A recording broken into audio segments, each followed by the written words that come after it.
Hey guys, it's Jeff from Pressure Luck, and I'm here with my mom. Hey, Shelly.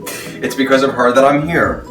Mom, why don't you show everybody your fabulous apron that you're wearing in a celebration of Passover? Don't ask. I love it. So we're going today to make a really special recipe. My grandmother, my mom's mom, my Grandma Lil, who I was ridiculously close to, and I miss her every day, and so much to the fact that we have her recipe of stuffed cabbage, which we are going to make today, right? Well, we're going to try, because in the old school, she didn't measure anything, and I had to watch what she did. So today's going to be interesting that we're going to have to measure it out. If you're a true cook, you don't measure them. Who measures? They know what they're doing. All she did was taste. Right. That's all she did. So to honor Grandma Lil and to honor Passover, from our home to yours, let's get going. Stuffed cabbage. So my mom's Mother's Day gift arrived really early this year, and this is the 8-quart, which makes me a little jealous. Happy Mother's Day, Ma, early. Thank you. All right. So we're gonna add about 2 cups of water to this to make sure the whole bottom is coated, and then put our head of cabbage in there. It's a nice big head. The 8-quart is actually really good for this recipe. And I'm gonna put the lid on top, secure it, make sure it's in sealing position, and I'm gonna hit the manual button, and I'm gonna go all the way down to, I'm gonna do this for 5 minutes. Just like that. And while that's coming to pressure, let's add in a cup of water and bring it to a boil, and we're gonna add a half a cup of long grain rice that's white, or you can add brown rice. Now that it's boiling, let's add our rice to the pot and stir it up and follow the cooking instructions. Okay, so right now I have 2 pounds of chopped meat, and I added... Which is like a ground beef. Yes, I used 85% lean. Okay. Because it's more flavorful. 1 egg, and a pinch of salt, by the way, is 3 fingerfuls, just so that you know. It's kosher salt, not table diamond salt. You have to use kosher salt. Okay, kosher salt. You got that? And Kosher then salt. I'm going to peel this onion, and I'm going to grate this onion into the meat. Fabulous. Okay. As you can see, I'm from the old school. I have my mother's utensils, so this is a grater that I would grate the onion with. This was a small to medium onion, so if you want to take a close-up and see how much is in there. So I used about this much of the onion. So it's about 2/3. Yeah. Okay, so now I'm going to add a little bit of pepper, a couple of turns. Now I'm going to put in a teaspoon of minced garlic. By the way, these measuring spoons are from my mother-in-law. So we're using everything that's very nostalgic, because it's a holiday that we all come together as a family. Yes. All right, and now you're just going to mix all that up by hand, huh?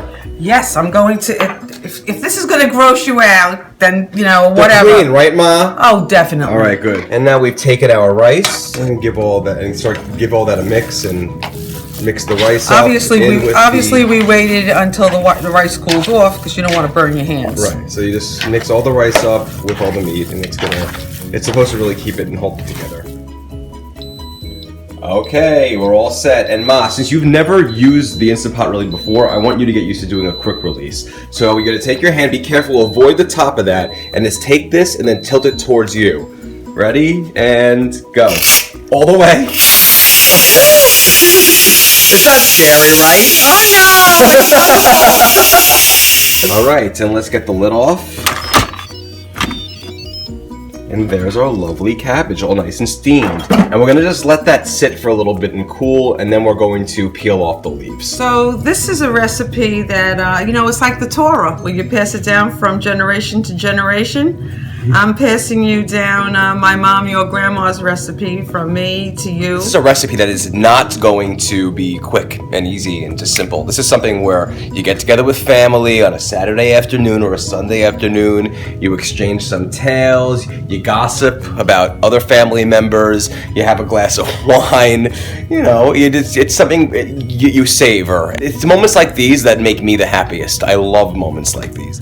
So you also want to make sure you cut the core out of there. It'll be a little easier if you do it that way. Okay, so you're going to try to get a nice piece. And then carefully peel each layer of the cabbage off. Perfect. Because that's what we're going to then put our meat in, and we're going to roll it up. Let me just show you something. There is a vein in the cabbage, and it's hard. You'll be able to see it and feel it. You will actually shave that off. Just try not to cut yourself. But you shave that part off because it'll be hard and you don't want it to be hard. You're so vain. You probably think this stuffed cabbage is about you. So as you can see, once you peel off each piece of the cabbage layer by layer, this is exactly how it should look, just like that. And you want to put the vein part of the cabbage facing face down. Right. And now you're going to take about 2 tablespoons worth, a look, meatball size, a large meatball size of the meat. Yeah, I mean, if you want to roll it up into a meatball, you could kind of tell what size that would be, okay? Because I really can't tell you exactly. Okay. And then you just put it in, and then you roll it up. Roll it, roll it, roll it, roll it. I'll tell you, the pressure cooker really made the cabbage very easy to use. Yeah, and much then easier than boiling it back in the old days, huh? Oh, yeah. And Saves then some you tuck in the ends. If you tuck in the ends, it'll stay put. And we're going to add that to our already 2 other rolls, another member of the Cabbage Patch family. So because we had a giant head of cabbage for this, we were able to maneuver 20 stuffed cabbages out of this. This is fantastic. We're gonna set these aside and then we're gonna make our sauce. And it's really quite simple. Next step. Going to... With the remaining part of the cabbage, Yeah, you see that it's really, that's middle very, very, very white. It's almost to the bottom. It's almost to the bottom. You can still make cabbages, stuffed cabbages out of it, but I'd rather cut it up, and it's going to be part of the sauce. Okay, so when you're done cutting it up, it should look like that, like some nice, like big, flaky chunks. I'm going to be using these yellow onions. They're not that big. If you buy them individually and you get really nice big ones, you can probably just use 2. But because these are like a medium small, I'm going to be using at least 4 of them.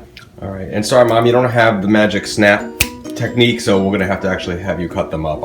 I apologize for that. So now we are making the sauce, and we're gonna start by adding 1 46-ounce can of tomato juice, and we're probably gonna add another half a can of that as well. You know what it is? It has to be covered. Everything has to be covered. And we actually added a whole other can, so we have 2 of those cans of tomato juice in there, big ones. 2 pinches of salt. Kosher Salt. And as I said before, I learned this in cooking school. Actually, maybe I would use 3. You went to cooking school? Just with Daddy for a class. Oh, give me a break. All right. So I'm just adding a pinch of pepper, a few turns. A little more than a pinch, but... Yeah. And then I squeezed 3 lemons in my old-fashioned squeezer. This is a sweet and sour sauce, and I added the lemon juice into the tomato juice, and now I'm adding tablespoons. Then I'll taste it. I'll see how it is. Of sugar. This is regular white sugar that you get in the supermarket. Oh, Mom, that's a salt. I'm just kidding. Oh my God, April Fools! And then we have tomato paste, and you just try to scoop it out. Cans. Just put the whole Yeah, can small in there. can, those small cans. And then give it a nice stir. And because my grandma didn't believe in measurements, so we're doing this more really by eye and everything like that, and we're doing to our best of our abilities. We're gonna taste it now and just make sure we're content with it. It's excellent, but I think we're gonna add in a little more sugar. I believe add another tablespoon or so. Yeah. Add in that additional tablespoon of sugar, and 1 more taste just to sign off and that we're all approved and happy with it. Okay, that's ready. I'm gonna put just a drop more sugar. I'm gonna put a teaspoon more. An additional teaspoon of sugar. Okay. Sugar. Mom's gotta. Oh no! It was the salt. Got your back. God, Ma. Let's hope it's good. I'm sure it is. I think it's good. So now we're ready to make our cabbage in the pressure cooker. Let's start by adding a half a cup of water with the trivet in there, just so we have a little bit of a water base. Then we're going to ladle some of the sauce into the pot. A handful of onions and a handful of cabbage. Maybe 2 handfuls of cabbage. And then layer in the stuffed cabbage just like that. Make sure the peel is on the bottom, facing bottom, because that's what's gonna, otherwise it might open up. We don't want that to happen. And now we're gonna cover our first layer with some sauce. Just like that. And think of this like a lasagna. Once you have that first layer done, now we're gonna add more cabbage that's shredded from the core, some more onions, and then maybe a little bit more sauce, just like this. Yeah, very nice. And then another layer of stuffed cabbage. It's like cabbage lasagna. Look at that. There we go. Last one in there. And now we're going to add more of the sauce to the top. And then we're going to layer of the cabbage.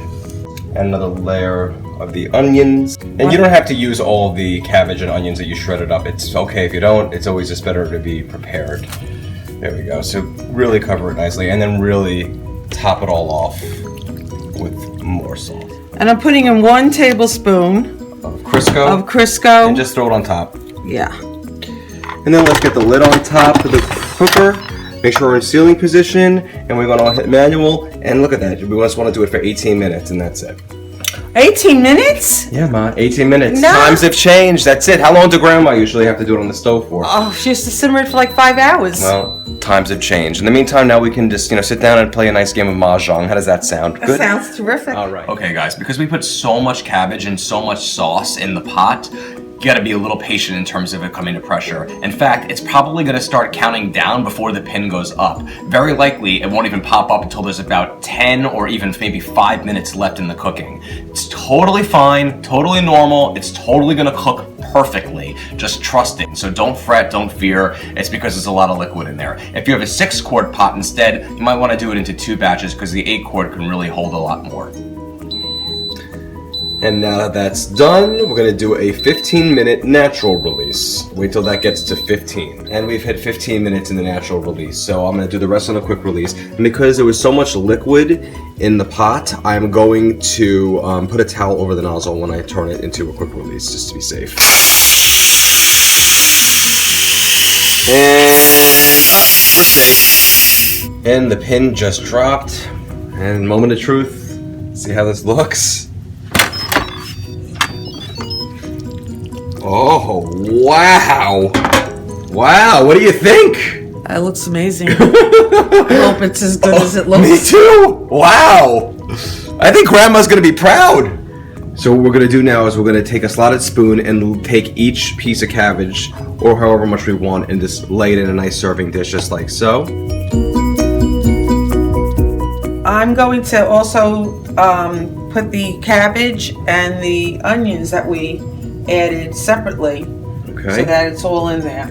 And then ladle some of that sauce on there.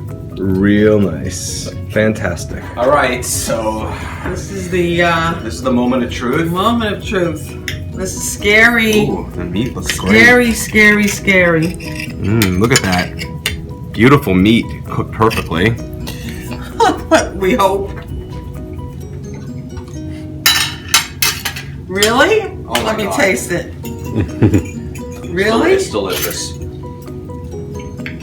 I don't know. It's really good. Oh, Grandma would be very proud. This Mommy. is Grandma Lil, and Grandma,